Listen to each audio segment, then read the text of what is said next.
Eu ia hoje entrar, né, na República, mas aconteceu uma pergunta e foi muito bom, porque ela me trouxe de volta para uma necessidade anterior à República.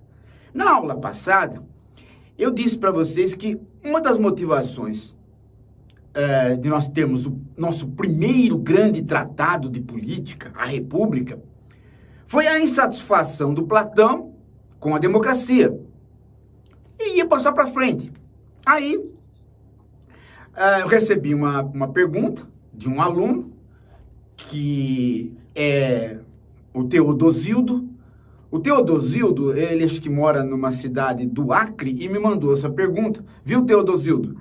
É o seguinte, você não está presente, né? Seus presentes aqui, mais fácil, mas você não está presente, então eu digo que eu recebi a sua pergunta, e a sua pergunta, ela inverteu completamente o curso. Quer dizer, inverteu não, ela deu uma aula a mais para o curso. A aula 4 é uma aula que hoje tem que ser uma aula para explicar essa insatisfação do Platão com a democracia. A democracia matou o Sócrates. Ótimo, tudo bem. Mas o que é esta frase? Ela não diz muito, né? É preciso entender como é que a democracia matou o Sócrates. Porque senão nós não vamos entender nada da política antiga, não vamos entender nada da República e não vamos entender a diferença da política antiga com a política moderna. A diferença fundamental, claro, vocês até já sabem, é que nós estamos na política moderna com a democracia embutida no capitalismo e no liberalismo. Isso dá uma conotação para a democracia especial, a democracia moderna, enquanto que a democracia antiga, ela não tem capitalismo e muito menos ela conhece a doutrina do liberalismo. Portanto, ela não tem uma discussão sobre liberdade de imprensa, liberdade de expressão, respeito às minorias. Todas essas pautas são da democracia moderna. A democracia antiga, ela não tem pautas liberais. Ela é uma democracia da comunidade. Ela é uma democracia de um homem que não conhece a individualidade liberal. Portanto, é um homem tão ligado à polis que ele se identifica com a polis a ponto de o crime mais terrível ser sempre ou a morte, ou pior que a morte, o desterro, mandar para outro lugar. Então, o grego, quando ele diz, eu quero a liberdade, ele está falando, eu quero que a minha cidade seja livre para que ela execute o seu ethos, para que ela execute os seus costumes, para que ela cultive os seus deuses, para que ela possa exercer a sua língua, para que ela possa seguir o seu destino dos costumes e usos deste povo e não daquele. Quando nós modernos falamos, eu quero a liberdade, a gente não está pensando na liberdade do Estado, do país, da nação, da cidade. Nós estamos pensando na nossa liberdade individual, liberdade de consciência, liberdade de expressão, liberdade de ir e vir, parâmetros para que o Estado não invada a propriedade. Tudo isso pertence ao mundo moderno. A noção de liberdade não está posta desta maneira para o grego antigo. Portanto, o que está posto é a igualdade. O rico, o pobre, o remediado, todos eles podem participar daquele lugar chamado ágora e conversar. Não pode participar, é claro, o estrangeiro, não pode participar a mulher, não pode participar o escravo. A igualdade é a igualdade dos cidadãos atenienses, mas é igualdade. Tanto é que Sócrates não é rico e tem amizades com figuras ricas e nobres, como Platão. Bem, dito isso, eu vou lembrar a vocês que nós vamos começar a conversar sobre o Sócrates hoje para a gente entender como é que a democracia o condenou, como é que a política de Atenas o condenou, e com isso nós vamos entender a mágoa de Platão e o nascimento da filosofia como sendo um nascimento de mágoa. E isso até hoje percorre a filosofia. Muitos filósofos são magoados. Nós somos magoados com a política. Nós queremos mudar a política e pôr contra ela a filosofia.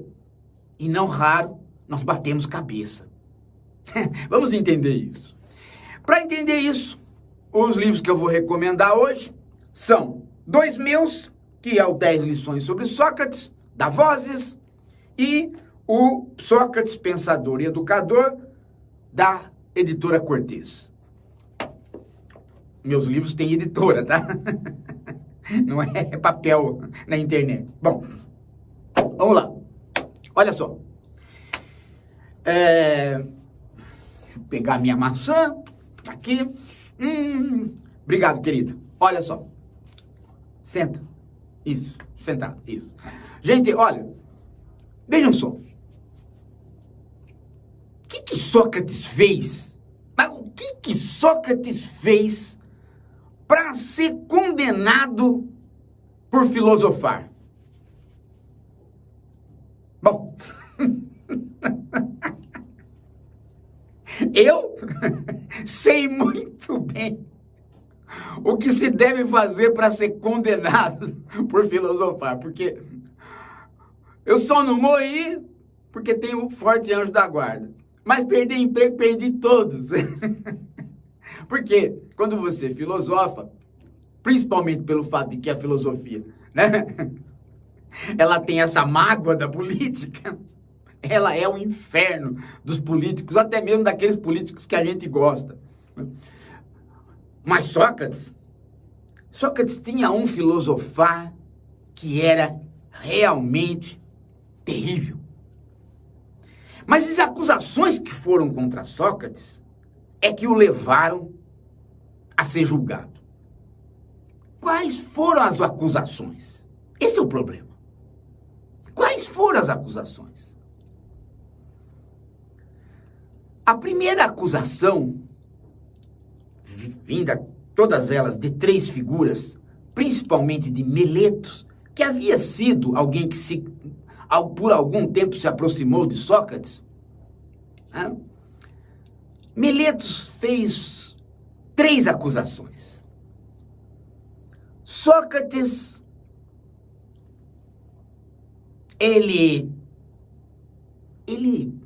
corrompe a juventude. Os jovens se deixam levar por ele. Os jovens começam a fazer o jogo de palavras que ele faz.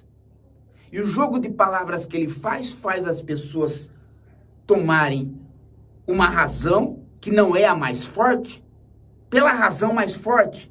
Isso é sofisma, isso é enganar. Sócrates, além de corromper a juventude, ele corrompe a cidade, porque ele não acredita nos deuses. Sócrates, houve um daimon. Ele tem um daimon que fala no ouvido dele e ele diz que isto é divino. Então Sócrates, ele introduz novos deuses na cidade. Essas três acusações foram para o Fórum de Atenas.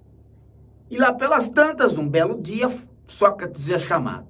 Olha, tem essas acusações contra você. E nós vamos aí dar prosseguimento ao processo do Estado contra você, ou seja, da cidade contra você. E você vai ter, obviamente, o direito de defesa. Sócrates voltou para casa, né, coçando a cabeça, os discípulos junto com ele, todos apavorados. E alguns foram para casa, outros entraram na casa de Sócrates. E ali ele, conversando com Xantipa, a sua esposa, a Xantipa falou: Sócrates, você só se mete em confusão, né? Eu sempre me lembro das minhas 3 outras esposas, né, dizendo isso. mas sempre me apoiaram. A quarta, eu espero que aguente o tranco. Bom, Sócrates disse, como eu só me meto em confusão, Xantipa? Você queria que eu fizesse o quê? Não fui eu que me acusei, eles que me acusaram, eles que estão fazendo a confusão. Ele falou assim, Sócrates, é o seguinte, eu vou resolver o teu problema.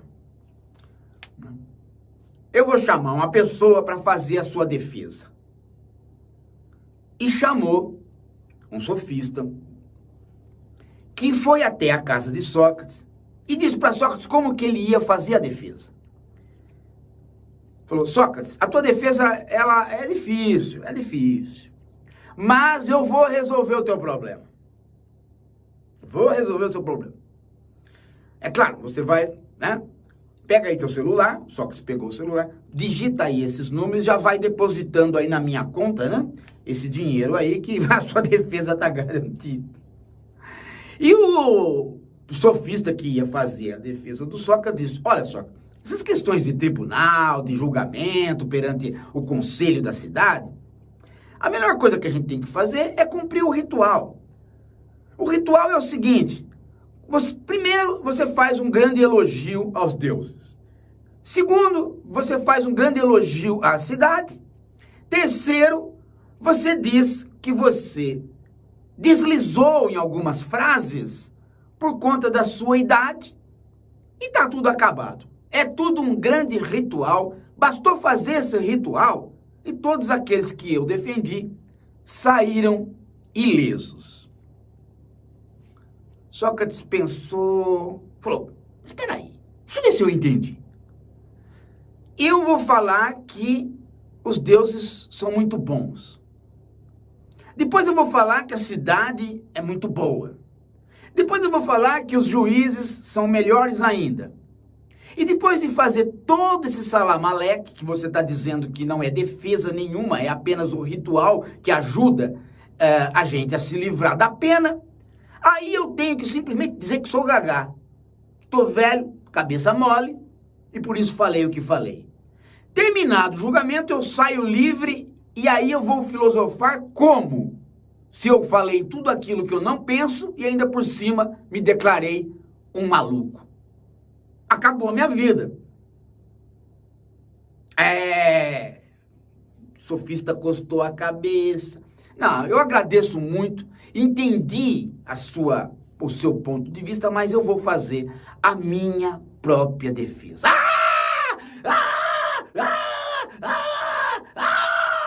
Esses gritos, sabe de quem foi? Da Xantipa, que saiu da cozinha fedendo, e chegou e falou assim, olha, vejam só, o inspetor da aluna quis perguntar se tá tudo bem, a Xantipa gritando. Aí a Xantipa disse assim, Sócrates, sua mula, você vai ser condenado injustamente. E aí o Sócrates falou, Xantipa, quer dizer que você gostaria que eu fosse condenado justamente? Não, Xantipa, vai embora. Não se meta no que você não entende. E a Xantipa falou, de fato eu não entendo de nada. Eu não entendo de nada há muito tempo. Por quê? Porque eu me casei com você, onde eu estava com a cabeça. Eu não entendo mesmo. E se mandou. Sócrates preparou, então, o dia para ir ao seu julgamento. E lá foi Sócrates enfrentar 500 jurados, que na verdade eram os 500 cidadãos de Atenas que sempre se reuniam para deliberar qualquer coisa. Representante dos demos.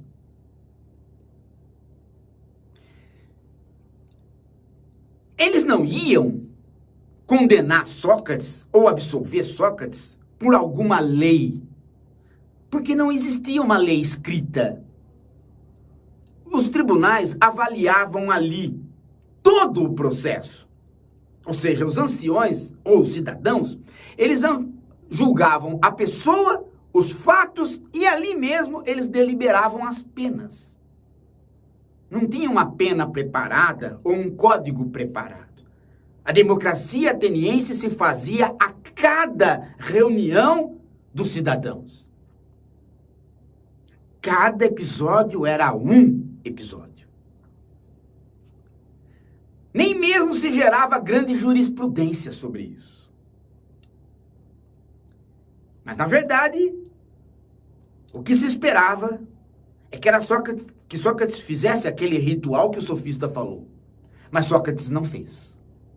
Sócrates inaugurou aquilo que é hoje o que se faz no tribunal, porque não se fazia isso. Sócrates começou a defesa dele, chamando aquele que o acusou como testemunha, e fez um diálogo que hoje é comum no tribunal, que é tentar fazer a testemunha cair em contradição. Cair em contradição era alguma coisa que nem todo grego entendia. Entrar em contradição era alguma coisa que às vezes era tomada como prática do sofista. Não conseguir sustentar um discurso, muitas vezes era visto pelas pessoas como uma incapacidade. Mas muitas vezes era visto pelas pessoas como uma grande capacidade, porque elas já sabiam o que era verdade e não precisavam ficar no jogo de palavras. Sócrates, então, introduziu um novo modo de falar, introduziu o próprio método do filosofar que ele usava nas ruas, dentro da ágora, no dia do seu julgamento. E é fantástico, gente, que ele tenha perdido por poucos votos, porque era para ele ter perdido por muito. Atenas não estava acostumada àquilo. E Sócrates chamou Meleto, que estava presente ali, assistindo. Falou: Meleto, e todos vocês, você me acusa de impiedade. Eu sou ímpio, ou seja, eu não acredito nos deuses. Eu sou um ateu. É isso mesmo, Sócrates. Você é um ateu. Esta é a sua primeira acusação, a sua asserção inicial. Sim, Sócrates, é isso mesmo. Mas a sua asserção segunda, ou seja, a sua segunda acusação, é de que eu acredito em um Deus que me fala aos meus ouvidos. É isso mesmo, Sócrates. Você acredita neste Deus. E aí Sócrates olhou para todos, apontou Meletos e disse: senhores, meus concidadãos, todos me conhecem aqui há muito, muito tempo. Alguns já tiveram nas batalhas comigo. Alguns já tiveram jorrado sangue junto comigo defendendo Atenas.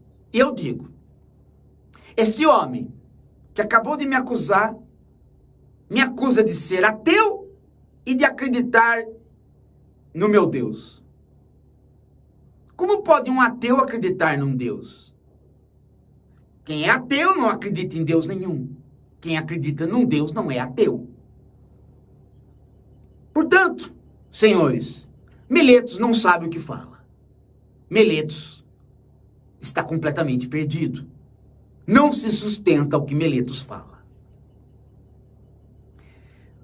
Há todo um outro contexto, né, da defesa de Sócrates, e ele caminha explicando ora lógica e ora historicamente o seu trajeto. Mas este ponto é um ponto de auge do julgamento, porque ali Sócrates testa a sua capacidade de introduzir no mundo grego o elencos. O que é o elencos? O método da refutação. O sujeito põe uma frase, o interlocutor pede para ele pôr uma segunda frase, ele põe a segunda frase, o interlocutor pergunta para ele se ele acredita piamente na primeira e se acredita piamente na segunda, ele diz que sim, e aí o interlocutor diz: não dá para você acreditar nas duas, elas estão uma negando a outra, eu te refutei.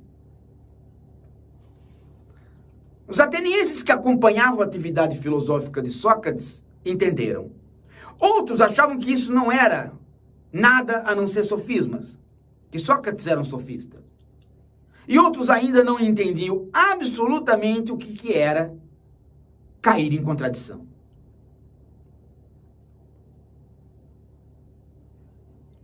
Sócrates, apesar de inovar, e dali para frente mudou muito a trajetória dos tribunais, inclusive a conversação, Sócrates foi condenado. Ele perdeu por pouco, mas perdeu. Mas perdeu. Foi então que, naquele determinado momento, começou-se a discutir a pena. Podia-se fazer o desterro, Sócrates não quis, podia-se pagar um dinheiro, os discípulos quiseram pagar por ele, ele não quis, e enfim, a opção final foi pela cicuta. Sócrates, de fato, ficou preso, esperando passar os dias religiosos, e quando chegasse um determinado navio e encerravam os dias religiosos, ele poderia tomar a cicuta. Assim ele o fez, e assim ele morreu. Ele morreu conversando com os discípulos até o último momento, mas, enquanto ele esteve preso, 40 dias, ele era visitado constantemente. E ele foi visitado por um discípulo, que eu não vou falar o nome, vocês é que vão me dizer na próxima aula, inclusive porque vocês vão procurar ler este diálogo. E se eu falar o nome do diálogo, vocês vão matar a charada do nome do discípulo, eu quero que vocês procurem. Esse discípulo um dia chegou e falou: Sócrates, o negócio é o seguinte, esses guardas que estão aí são uns bundões, a gente dá uns tapas nele e leva você embora dessa cadeia. Ou então, a gente suborna esses bunda moles. E Sócrates falou: não, eu não vou fugir.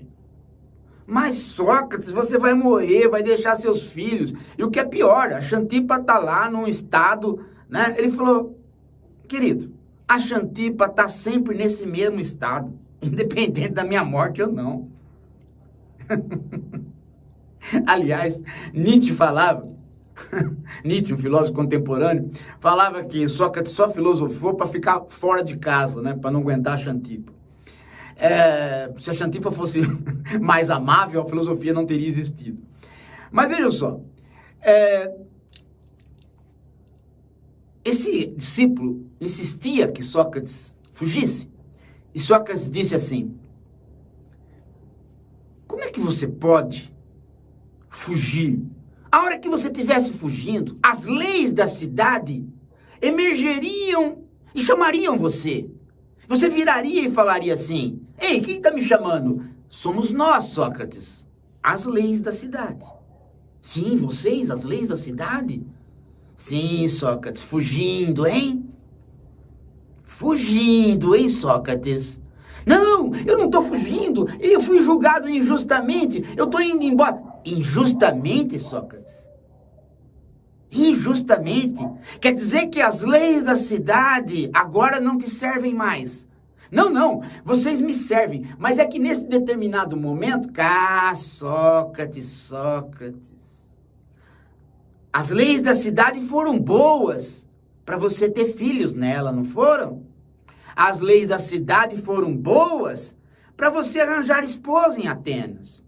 As leis da cidade, nós fomos boas para você ser o escultor que foi enquanto não era filósofo, filho de um grande escultor. Sim, leis da cidade, vocês foram boas, mas não, Sócrates. Mas não, senhor Sócrates. Nós, as leis da cidade, também fomos tão boas que você entrou em 2 guerras por nós. Nós, as leis da cidade, acolhemos você, porque você, Sócrates, nunca, nem para conhecer o próprio templo de Apolo, nem para ir até Delfos, onde fica o templo de Apolo, você nunca saiu de Atenas. Você malemar dava uma voltinha pelos arredores de Atenas. Mas você nunca gostou de sair da cidade. Então nós, as leis, Sempre acolhemos você e lhe demos tudo. Agora, por um deslize que você acha que ocorreu, você vai nos abandonar, você vai decretar para todos que as leis não lhe serviram? E aí, Sócrates, conversando com esse colega e encenando, diz para as leis: eu não vou fugir. Eu jamais trairia Atenas. Sócrates e a cidade são um só. E Sócrates entendia que sem Atenas não havia Sócrates. E Sócrates provou que sem Sócrates, Atenas não seria Atenas.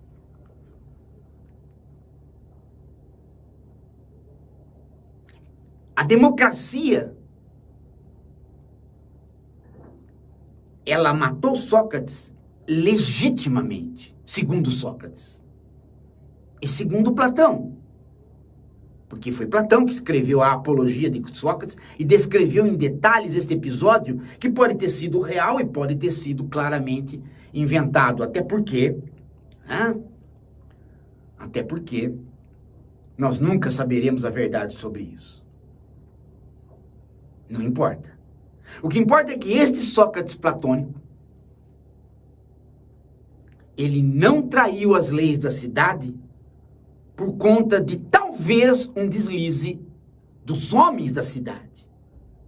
E nesse determinado momento, Sócrates já começa a fazer um movimento filosófico de separação entre o real, que não é o que acontece, e entre o que acontece e que não é o real.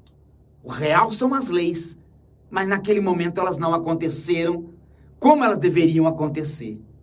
E o não real é o que você vive.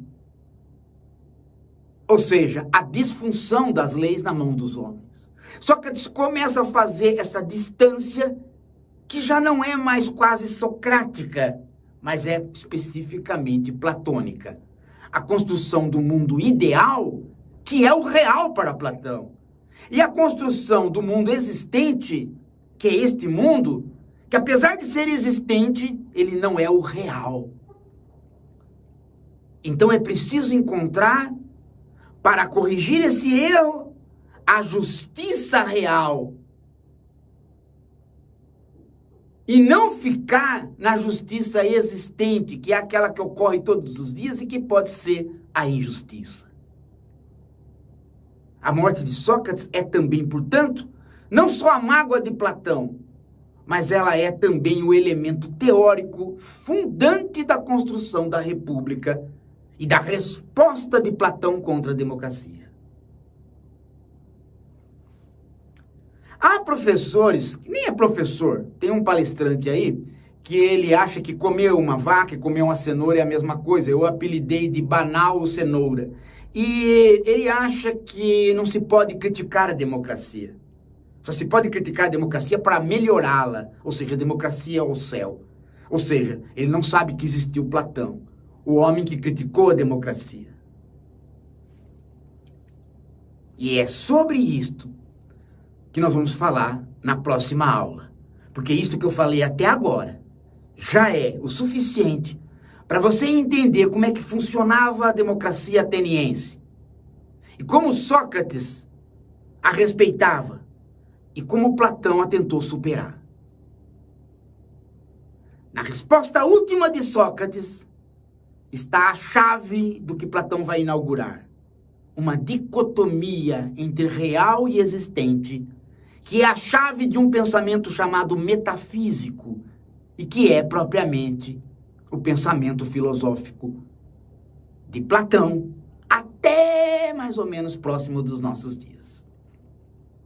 Quando então, pela pós-modernidade, Platão começará a ser criticado.